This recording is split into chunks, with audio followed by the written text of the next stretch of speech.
Hey everyone, so it looks like we are live. If someone wouldn't mind just letting us know if we got good, if you can hear me. As you know, so many of you logged in. I've definitely had a few problems when it comes to audio. So if you want to let me know if you can hear me, and we'll get this party started today. So let's see here. We got Mr. Sean Baker, thanks for tuning in. Dave and G Keyman 565, Mr. Ken Nixon. How's it going? John Falk, Carl Lewis. You got your new Lock Boss hat today. Awesome. Very cool. Let's see here. Okay, it says good. They can see, they can hear, and perfect, guys. Thanks for letting me know. So up, we got Kevin Clack says, just got a Framon 2. Love it. Awesome. All right, everybody. Well, as you can see, we are live here for the hashtag LockBoss giveaway. And towards the end here, we're going to be getting into the winners, and we'll go over the details towards the end. But as you can see on the screen, I am live with Phil over at Framon. Phil, thank you for joining us. Good evening. Thanks, PJ. Appreciate you having us. Absolutely, guys. So as you can see, Phil, I know it's later in the day there. What is it 7 o'clock over there your time? 7 o'clock. I've already been home, had dinner, and came back, so I'm good. Wow. Well, hey, I just want to say honestly, thank you for taking the time for a long day like today to come and be a part of our Lock Boss giveaway. So I really appreciate it. Well, we appreciate you having us as a part of it. It's a fantastic opportunity for us, and glad to be a part of it and answer some questions tonight to your viewers. So. Absolutely. So now everyone listening, so if you have questions for Phil, go ahead, put them in the notes section, and as we start seeing them come through, I will ask him. So, and if you haven't already, Phil and I had done a podcast together. It is live on Spotify or iTunes, whatever podcast that you like to watch, or I should say listen to. It'll be there. You can definitely get a good history of Framon. So let's see here. Let's look. So it looks like Watt Volt Amp got my love my Framon 2 rock solid. Let's see here. Framon 2, Mr. Chad Ballou says he's had his Framon 2 for 20 years. Tim, Tim, I have to tell you, okay, all those gummy bears are gone that you sent us last week. So I don't know if you saw that, we did a prank. I did an April Fool's video. And I essentially said I was quitting CLK, moving on and going back to my original calling in life, which was my business when I was 10 years old, Pee-wee's Red Worm, selling fishing worms. And, people got a kick out of it. And Tim, last week, we got this huge 5-pound bag of worms in the mail. And we didn't know who it was from or what it was. We figured it had something to do with the red worms, joke or whatever. And yeah, we ate those. Excellent. We ate those. But let's see here. Okay, we have Jeff Moss saying he uses their KX-1 every day for peaks. So that's good. Yeah, a lot of people on here, Phil, are use the Framon 2 machine. So so let's go ahead and start it off here. So Phil, first of all, I got to notice, guys, if you can see in the picture, Phil has a Topo Chico with him. I have my Topo Chico going on here. Cheers to you, Phil, as well as everyone watching, drinking the Topo with us. So absolutely. That's good stuff. Now, Phil, so kind of take us back. For those who don't know too much about Framon manufacturing, can you give us like a quick summary? Sure. So Framon started, my dad back in about 1962, 63, started out doing some lock work. He was a pretty established cabinet maker in our small town of Alpena. Not a lot of people here, so custom cabinetry didn't have a great business model at that time, I guess I would say. So he started to do a little bit of lock work. Took some correspondence courses from Leonard Singer at the time. Kind of got into that, wasn't really happy with his equipment. So I brought out his original prototype of a Framon code machine, which at the time had no name, currently has no motor, but at one time did. And so he designed this machine on his own, and he had to quit school when he was 14, but always had kind of an engineering mind and background, and worked in a lot of machine shops. So that was his original invention. He was just going to basically use it to cut keys on his own. There's a distributor down in Detroit that heard about it named Hugo Solomon and Son. The owner's name was Sam, and he came up. He used to supply my dad with locksmith tools and accessories and locks and things like that, and talked him into forming a company. So onward a few years, he patented the machine and then began selling it. The original ones are green.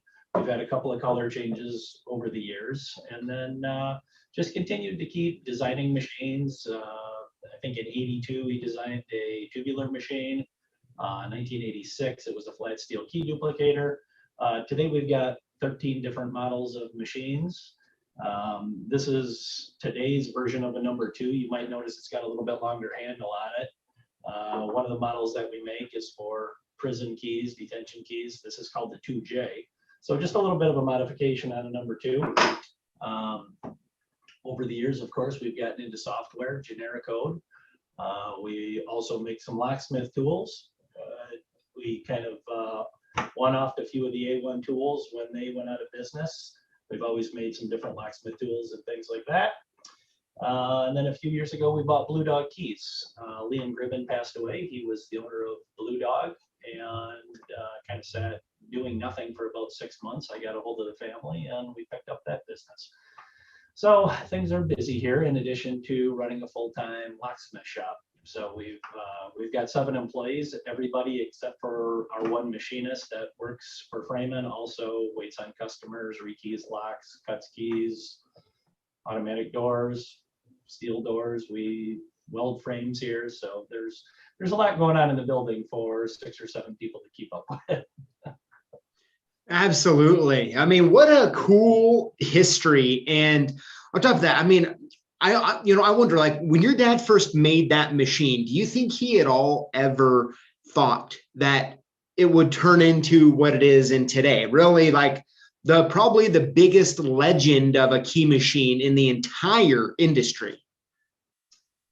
Probably not. I mean, I think he could see over the years, it was a slow start like any company, and I can't imagine starting a company. I mean, with CLK, you know the challenges today.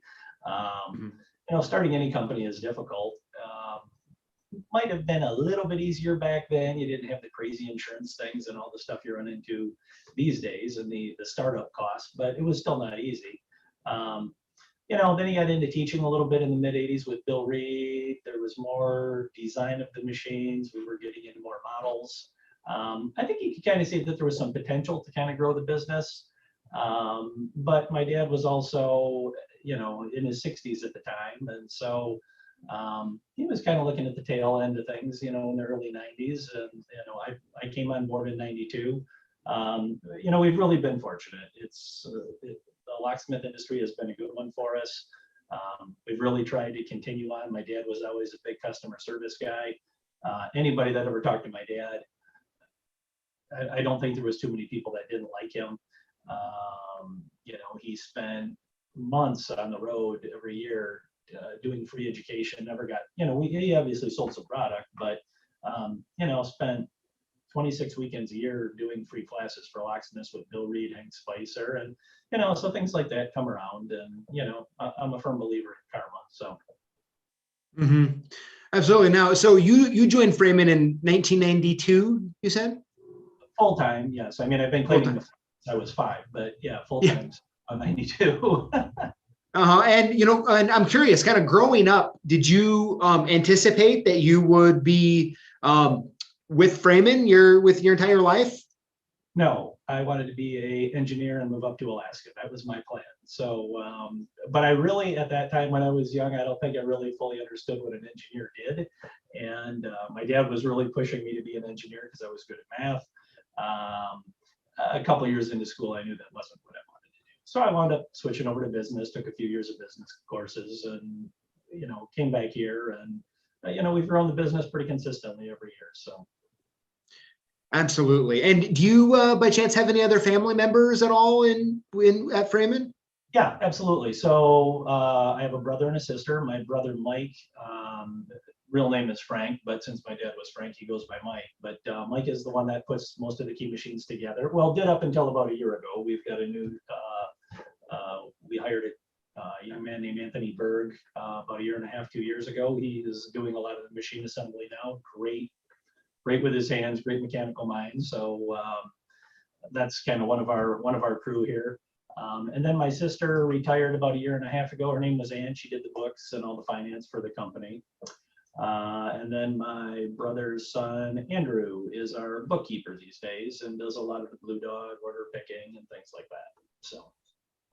Awesome. So, I mean, it's really part, family business. Yeah, and we've also got our serviceman for our lock shop as well, who, again, everybody's got their hands in two things here. Everybody that works here is does a lot of work with Framon and a lot of work with Frank's, but our serviceman, Milt, he is, he puts motors on key machines, he runs service calls. We just hired another fellow named Jonathan. He does a lot of service calls and is starting to do some of the pre-assembly for Framon. And then one more fellow in the machine shop, John Reed. And yeah, so it's a fun crew. We've got some youth coming in, and nice to see some young guys coming in and picking up where the old guys can't carry it on quite at the speed that people. Yeah, that's amazing. That's really cool. I mean, I can't help but think of some of just the similarities, with as you know, I mean, I grew up, like you grew up in Frank's Key and Lock. I grew up in my dad's locksmithing business. And of course, I didn't want to be a part of it. When I grew up, for many years, I, wanted to do something else. Mm-hmm. And it's funny how there's just something about, as you progress in years, you're just like, what, I think I want to be in this industry. Yeah. Yeah, my mom always called it a blessing and a curse. I mean, it was great to have the family together, but there's a lot of, if you've got family in the business, there's a lot of banging heads. So it's not too many chiefs and not enough Indians at times. Very, very true. So, well, you know what, that's great. And I think that Framon too, it's still being made. And like I kind of talked about in the podcast, is that to me, it's just as relevant today as it was back when your dad had made it. Like all the different parts and pieces that you can interchange to do different types of edge style keys. It's really amazing. Yeah, the things come out all the time. I mean, there's new cylinder keys that pop out. Somebody comes out with a new high security key, a new keyway. After 40 or 50 years, we've kind of got it down to a science. It doesn't take us long to react. Medico came out with a new key about 2 months ago. They contacted us. It didn't take us long to come up with a vice. They got us some blanks, and we're able to cut that key on a few different machines. So Jeff mentioned the KX1. That's the one Medico, I think, is looking at a little bit more. It's kind of a dedicated machine, but that same vice goes on the number 2. So you can take some of our parts and they cross over to different platforms, and it's not difficult for us to keep up with what's going on in the industry, I guess I would say. Mm-hmm. Absolutely. Yeah, we have Jenkins Locke says, I appreciate vendors that have passionate people making the product and not an assembly company just pumping out products out. So, and that's really something that's really unique in the industry with what you guys are doing over there. Yeah, I mean, it's pretty rare that we make more than 25 parts for a machine, or parts to make 25 machines. I mean, we do small batches here. I mean, we're in a 6,000 square foot building. I mean, we don't have room for 100 number 2 sitting on shelves waiting to go out the door. And, our machinist, at times he's working 10-hour days trying to keep up. And, when we need to, we throw somebody else out there. It's, we're reactive to what's going on. It's rare we don't ship a machine within a week. It's, as you probably know, it's normally a day. So, we pride ourselves on that, on having things in stock and ready to go. And, it gets crazy around here, but somehow we keep up with it all. So. Absolutely. Well, and I can tell you on the distributor side, the fact that you get like how quickly you guys always ship the machines is amazing. I mean, it's everything you want in a manufacturer. Answer their phones and will help you, and they ship the machines quickly. So I think that's like the perfect group right there. Yeah, and we really have to. We're the little guy in the key machine world. We're competing against the Ilgos and the Hudsons and HPC now Hudson. They can tell a distributor they're going to wait 10 weeks, and that's okay. We can't, because then somebody will move on to something else, and we have to do a lot of little things to keep our customer base happy and our distributors. So. Absolutely, yeah.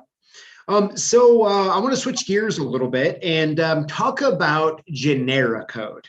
So we have a bunch of questions coming in here about generic code. And if you wouldn't mind recapping, I know we talked about this on the podcast, but if you're going to recap, how did generic code come to be? So generic code was the brainchild of Gail Johnson, the former editor of the Locksmith Ledger, who just passed away a few weeks ago. Bill Reed code book system. If you go back that far, people will remember the 15 volumes of Reed code books that the Locksmith Ledger used to sell. Bill's grandpa actually compiled all those codes, and then it kind of moved down the line, eventually getting bought out by Ilko when they bought the Ledger. And so Bill kind of worked a deal with Gail, where Gail could digitize the codes basically and put them into, at that time, a DOS program called Computex. So Gail toiled for I don't know how many hours taking 15 volumes of code books and literally punching, there wasn't OCR software at that time. He punched in code number 1001, and then he punched in 123 for cuts, and added depth and space information and key blank information and all that. And so Computext had a good run. In about 2000, the magazine got sold to Cygnus Publishing. I believe it was Cygnus at that time. They didn't want to sell software. They wanted to sell printed things like books and magazines. Gail didn't really have a marketer for his program.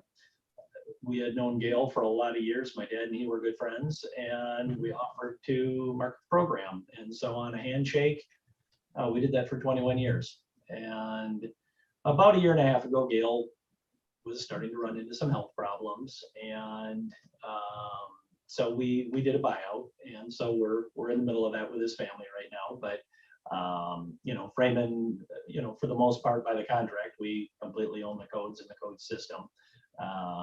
And we also came out with an online version as well about 4 or 5 years ago. So generic code is now wholly owned by Framon, and we are the ones keeping the program up and getting new codes and doing all that fun stuff. So yes, that's truly, it's truly remarkable. My dad was always a really big fan of the Reed codes, and if memory serves me right, like at one point they were printed on like a microfiche.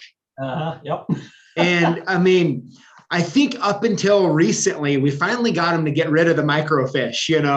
He'd be like, you know what? And every once in a while back, this is 15, 20 years ago, but he would there'd be a code he couldn't find in the code software. I don't remember what he was using at the time. And I'll be darned if you want to go over. And none of us even really understood what he's doing. And he'd get on that microfiche and he'd move it around and be like, there it is. And he'd cut the key for like some random master padlock and it would work. And he's like, that's why I keep it around, I can remember as a young man starting in the shop, you would go to volume 15 of the Reed codes, you'd open up the index, you'd look for your code. In that index, it would tell you to go back to book 13, section 2, page 12. You'd go back there, you'd find the information, you'd bounce back to the machine, cut the key. It was a 5 or 10 minute process by the time you get it, start to finish. Now we do it in 30 seconds and don't think anything of it. So yeah, great for, it's a great thing to have. And yeah, it certainly keeps us busy. Yeah, absolutely. So a couple questions coming in for Genera code. So how often, so William C asks, how often does Genera code update? So we do what we call a major update once a year. That's usually somewhere between March and May. We are not, again, we're a small company. We don't say we have an unofficial release date. When I think program's ready to release, we release it. For a month before it's ready to release, everybody here is punching in codes and checking things and verifying that we have information right. But so right now we're on version 20. Within about a week, version 21 will be out. And during the year, any updates during the year are free. So as long as you have an internet connection, if you're on version 21 and you bought it in April, we might issue a update in a month. Might have a new ITL number or a new LKP DSD number or something, or there's a new set of codes that are out for IKEA. So that'll be in a free update. You'll start your program, it'll tell you there's an update available, you download it, that's a freebie. Once we get to release a new version, and again, say in a week we're going to come out with version 21, we stop updating the previous version. So we still support it, there's still tech support offered. We go back 3 versions on tech support. So the current version plus 3 previous, we offer tech support and downloads and things like that. So if anybody needs to reinstall the program, we'll help you out with that and get you the download link. The updates, we are unique with our updates in that we do not force updates on our customers. We'll make an announcement, we'll send you an email, we'll send you a mailer, we'll let you know that it's out there, it's in the magazines, but you don't have to buy that update. If you say, hey, there's not much new going on, I haven't run into anything that's not in my program, you can skip a year, you can skip 2 years, you can skip 5 years. If you were to skip 5 years and then buy it 5 years from now, you just pay the one update price. You don't have to pay for all the middle updates you didn't purchase. So we're unique like that. I think with some of the other programs, if you miss 2 or 3 updates, you might as well just pay the entire $600 or $700 for the whole program, because you're going to buy, they're going to force you to buy all those middle updates. So, completely up to you how you want to handle it. Again, we don't force anything. The program never stops working. The desktop version, it just continues to run and, indefinitely until you decide to update it. Yeah, that's really awesome. I mean, the fact that you when it comes to software, I mean, it seems like the thing that is popular nowadays is to really punish you if you don't buy that update every year, right? And the fact that if Framon's stance on it is that if you don't feel it's in your best interest to buy the newest software update because you don't feel like your business needs it right now, but the next following year you feel like you do, the fact that you guys don't penalize users of the software for that is absolutely impressive. And for me, I've always been a big Genera code fan, and it just makes me like the program even more. Yeah, and we see it from the locksmith side of things. I mean, we've got a lot of different software programs we use in our lock shop and in our day-to-day business. I mean, you get this stuff jammed down your throat all the time, and it overwhelms you at times. So yeah, I mean, if you don't do much automotive and you don't see a need for, maybe one cabinet lock, I mean, so you miss a couple of cabinet lock updates, most everybody can impression a lock. So you don't really have to have it. You can continue your daily work without it, and pick it up in a couple of years if you want to. As I said, if you go more than 4 years, then we kind of quit offering tech support on the program. But you can still run the program indefinitely. I got a call from the university that was on version 4 last week. That's 16 years ago. So wow, program's still working. Just keep using it. It's no big deal. So. And the other thing I'll mention, most other code programs, you get to put it on one computer. We give you 3 unlock codes. You can put it on 3 computers. And if you need to put it on a 4th or a 5th or a 6th, again, it's all got to be working out of one location. If you've got trucks or other computers, or you want to version at home because you're on late night calls, it's $10 for an extra unlock code. We don't, charge you another $150 for that. Yeah, I mean, and once again, I mean, that really just shows, I mean, Framon, you guys are like one of those companies that it's like, you wish every manufacturer viewed their company policies the way you guys do. I mean, the world would be a much better place for sure. So thank you guys for doing that. And you know, as locksmiths, I mean, it's obviously how you guys are relating your framing practices or generic code practices is the way that you would want to have them. So that's impressive. Sure. Yeah. And as I said, it's, you know, we run into it. So we know how it goes. And, you know, even in our lock shop, we buy products from companies we know kind of work the same way we do and that are easy to work with. I mean, you know, I don't want to sit on hold for 5 minutes waiting for somebody. We've got our vendors, you know, I mean, we're careful as to who we pick because it's busy. We don't have time to sit around and wait for callbacks and, you know, wait on hold. So. Sure. So Chad Ballou is asking, generic code, how hard is it to keep up with all the codes? And, you know, I know we touched on this briefly and he said he really enjoyed the podcast, but it's hard. Very, I don't know how to put that any other way.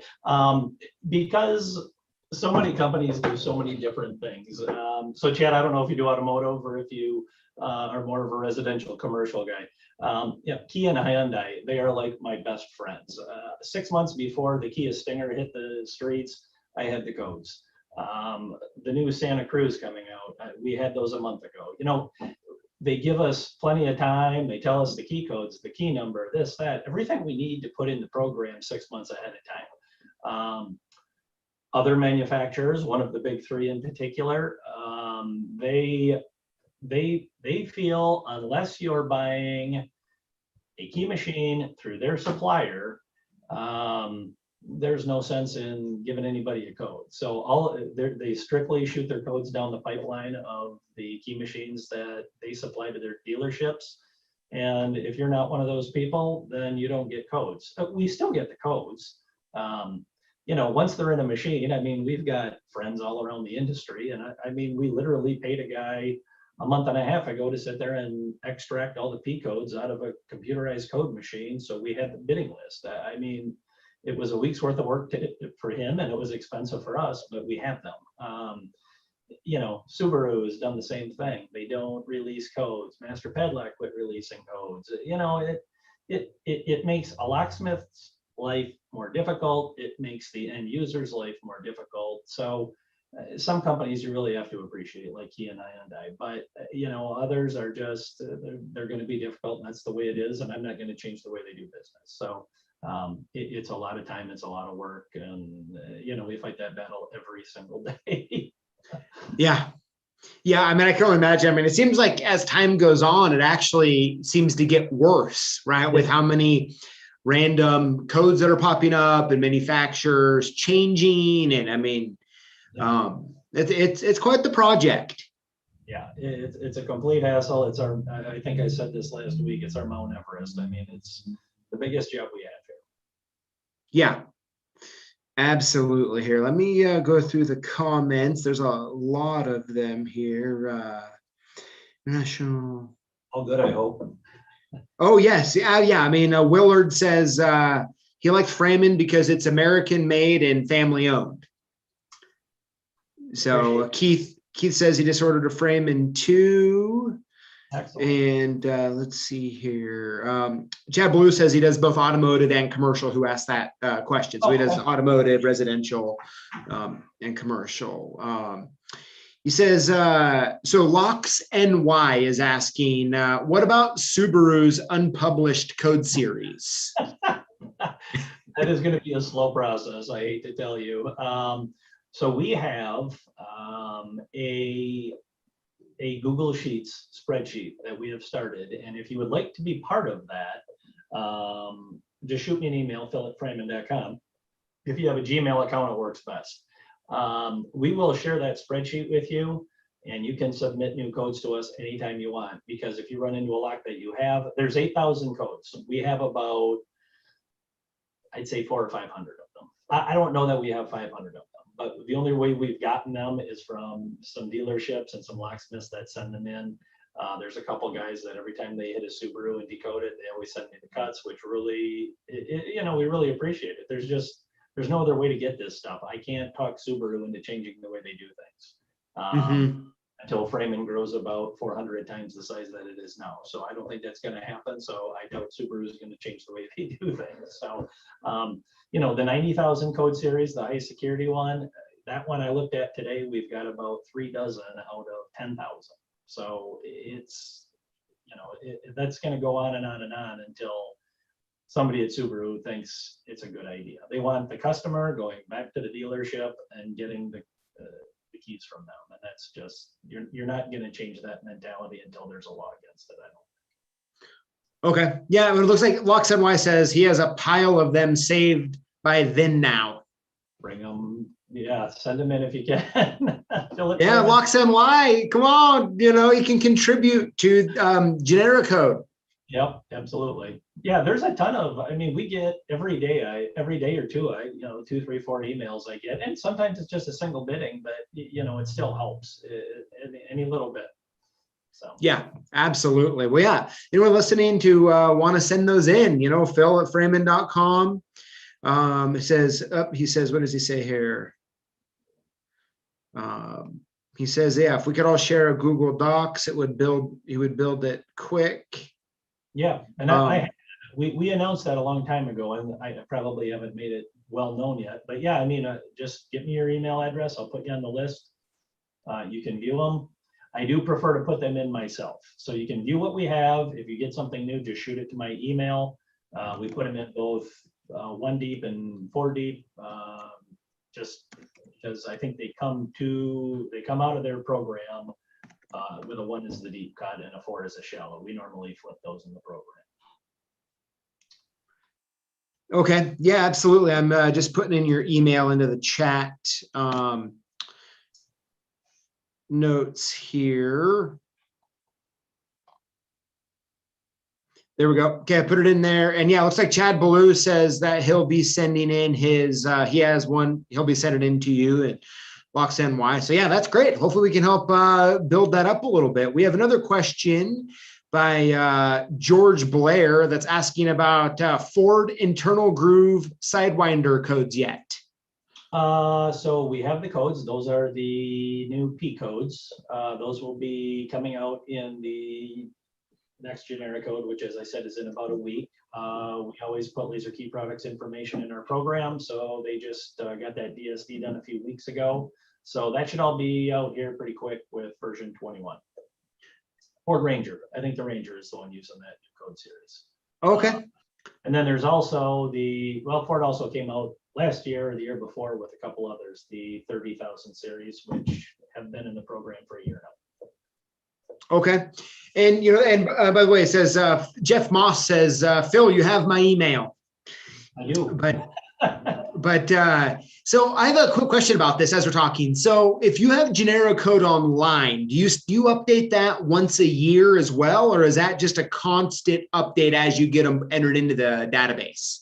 As we put out the updates, the online updates that for generic code that you'll see when you start the program up, as soon as those are done, then they go into the online version as well. So the online version, you'll never see it say anything about an update. It's a web page and it's a live update, so it's just continually updated throughout the year. Okay. Okay. Perfect. All right. Well, everyone, thanks for all those questions about that. Now let's go ahead, Phil. I know we're already 30 minutes into this. And I'm happy to stay however long everybody wants to listen. Okay. Yeah. Let's see here. Dusty Knuckles says, get ready, Phil. Looks like you're going to have a bunch of these codes headed your way. I would much rather support a company that participates and shares honestly within the community per your policy. So awesome. Thanks for the nice words, Dusty. Yep, appreciate that. And so now, Phil, I want to switch gears one more time here, and then everyone, we're going to be getting to the live giveaway. But so as everyone who's listening to this or watching this, I should say, knows that maybe 5 years ago or so now, A1 out of nowhere goes out of business. Right. Right. You know, and boom, they're gone. Pack-a-punch owners, you're out of luck. Quick pull owners, you're out of luck. People who like their, all sorts of their different products, they're essentially out of luck. And that's until Framon comes around, saves the day. Well, I wouldn't say we quite saved the day. We did what we could. So we tried to buy A1. There was a company, A1 had gotten sold a few times to a couple, it just kept working its way up the chain. Eventually, a company called Avis, who was some multi-billion-dollar company that, not the car rental company, but a different Avis, I guess.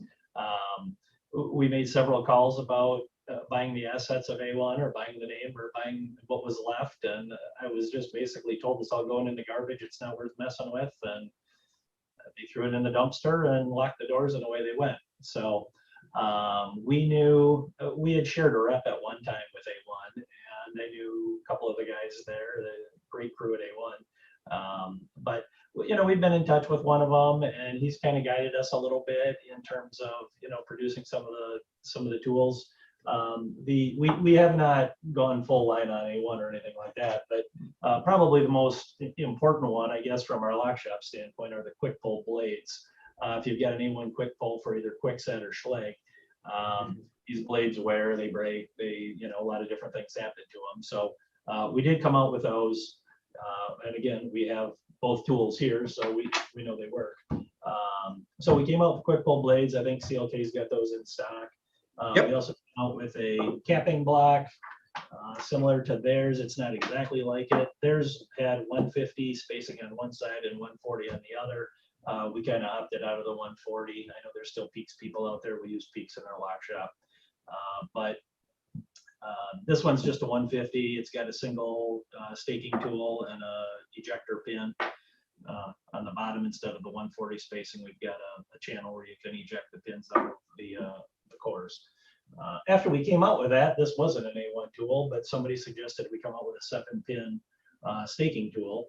So if you've got the guts, I don't. I pin one chamber at a time with interchangeable core, but if you pin all 7, you can drop that in there and cap all 7 at one time if that's your thing. We also came out with the tubular lock saw. That's one of our favorites in our lock shop is the tubular lock saw. Kind of a defeat tool for a tubular lock, but we got those made up. That's a good selling tool for us. And that's kind of it on the A1 side. We're looking at bringing the quick pulls back. We've got a lot of calls on the Pack-a-Punch. I just don't think we can do that. There's so much to the Pack-a-Punch with all the different kits and everything like that. I don't see us, unfortunately, coming back out with the Pack-a-Punch. There's a few others we're looking at. Some of the extracting tools and things like that we may kind of poke around into, but PJ, you'll be one of the first ones to know if we follow through on that. And then we've, our old standbys, we've got an impressioning tool here that we've had for years. That's a great selling tool. We did come out with this safety deposit box killer kit about a year and a half ago. One of my friends designed it, named David Taylor. It's for opening up safety deposit boxes quickly and easily and pulling the plugs out. So, we get into a lot of tools by necessity. We see what's going on in our shop and, we react to it. So. Yeah, that's absolutely great. And thank you. Getting those quick pull blades back was, a lifesaver to everyone who used that tool. The amount of them we sold, and all of a sudden, our stock dried up when A1, went out of business there. And the funny part is, so there was a gap between when A1 quit making them or went out of business and when you guys started making them again. And the weird part is, I found it crazy that as soon as you guys start making them again, we put them back online and let everyone know, we start selling a ton of them again. It's a bizarre, it's like, man, it just shows the need. After that amount of time that went by, everyone was still willing to, invest in those blades again. Yeah, it's a cool tool and it's kind of dead if you don't have the blades. And we looked at it, it's like, let's just make these ski blades up and there can't be that much to it. There's more to it than you think, believe me. Yeah. So. Yeah, that's great. So yeah, I'm just looking through the comments here. Lots of good stuff here. Perfect. Now, what about the hurdy-gurdy? You guys have any plans at all of, looking at something like the hurdy-gurdy? We are looking at it. I don't know that we're going to go anywhere with it, but we have looked at it. So I'm gonna hold off at that point. No promises. I think it's I think it's a neat machine. I always have thought it was a neat machine. Of course, my dad was a devout hater of tubular keys. He felt they were always fighting themselves in a lock because of the spring pressure. He would never, he never come out with a duplicating machine for them. He always wanted a code cut. And so, so we have a code machine, but again, it's a $1,500 tubular code machine. That hurdy-gurdy for $500 or $600 was a great thing to have in your toolkit. Traveled well and did a great job. I mean, it's a neat item, and so yeah, we've been poking around with it a little bit, but I don't, whether it ever makes it out of the building, I don't know. So okay, that's very fair. It's a maybe. Yeah. Oh man, that's good stuff. So, you know, hey, Jeff Hudgens said that he would have loved to go dumpster diving with you when A1, you know, shut down. I tried. I did. I put a heck of an effort into it, but no luck. Yeah, that's, I mean, it's really a shame that happened the way it did, but you know, thank you guys for the parts you picked back up. I think that's absolutely great. Yeah. All right, so you know what, here we are, 40 minutes into it now. So you know what, we better go ahead and do the Lock Boss giveaway. So I want to thank everyone who's been tuning in and being a part of the conversation. And Phil, thank you for once again for being here and letting me ask you a bunch of questions on the spot. So absolutely, it was always fun. Yeah, so everyone, so this is what we're gonna do. I'm gonna go over the ground rules, make sure we're all on the same page. And then Phil is going to announce this week's 5 winners. Now, this is the deal. Phil actually, in support of the hashtag LockBoss giveaway and us here at CLK Supplies and you, the participant, Framon is actually going to be donating all of the Framon items that are going to be given away. So, Phil, thank you for the generosity and the support. I know I personally appreciate it. My staff does here, as well as all the viewers. Well, again, it's a wonderful opportunity and a great way to spend a Tuesday night here. So thanks for everybody for attending and all the questions. Yeah, absolutely. So, everyone, so here's the ground rules. Here we go. So throughout the week, we post videos on YouTube. When you comment on the video and include the hashtag LockBoss, you are automatically entered in to win one of 5 prizes every week. No purchase necessary.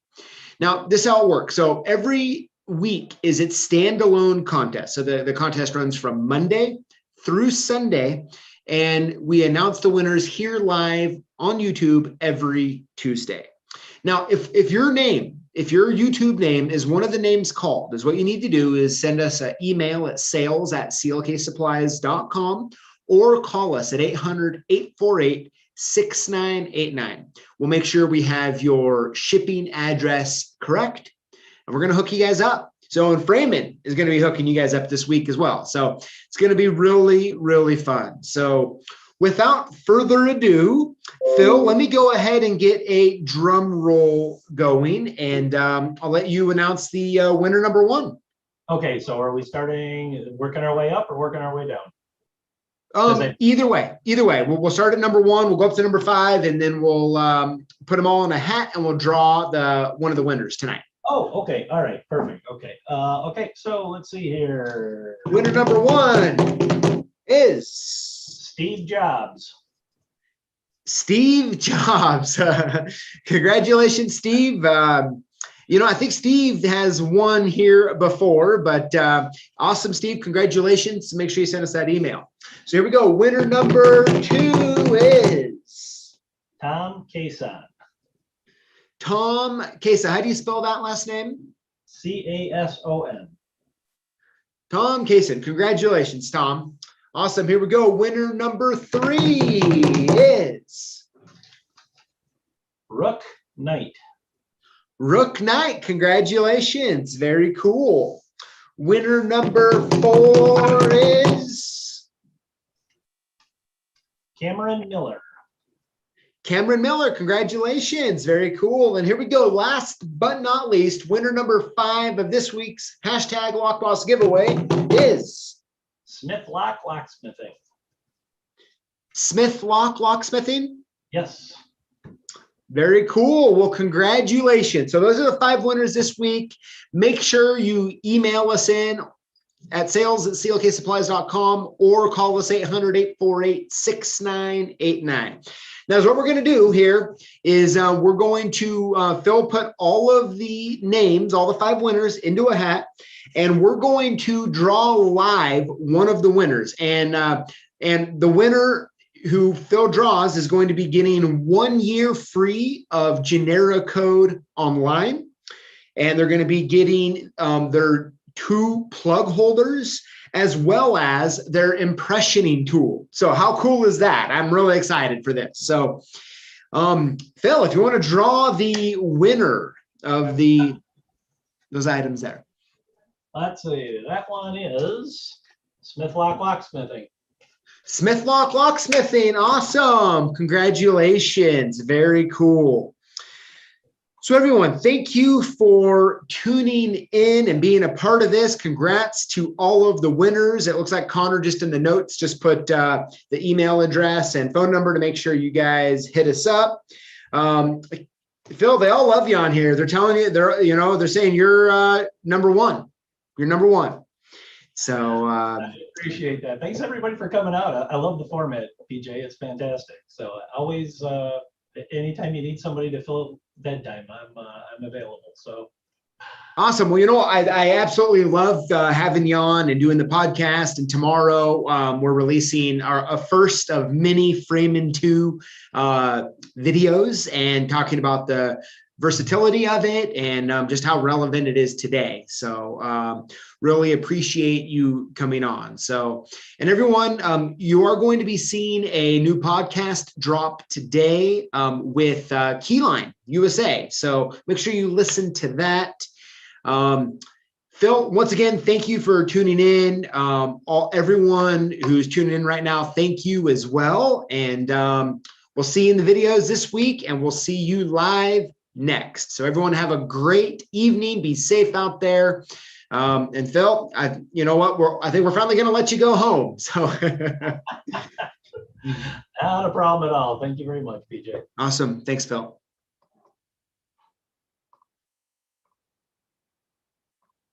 All right, Phil, give me a second here. I think we're